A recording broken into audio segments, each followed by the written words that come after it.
ভারত চীন সম্পর্কে ফের উত্তেজনা। নিজেদের সীমান্তে নতুন দুটি প্রদেশ তৈরি করেছে চীন।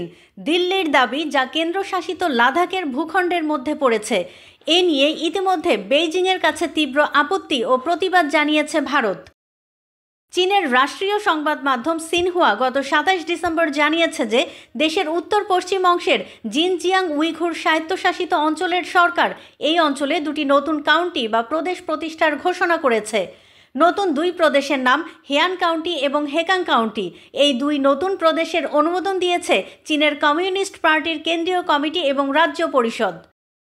ভারতের পররাষ্ট্র মন্ত্রণালয়ের মুখপাত্র রণধীর জয়সওয়াল জানিয়েছেন যে চীনের তথাকথিত প্রদেশগুলির অংশ লাদাখের অধীনে পড়ে এবং নয়াদিল্লি ভারতীয় ভূখণ্ডে চীনের অবৈধ দখলকে কখনোই মেনে নেয়নি।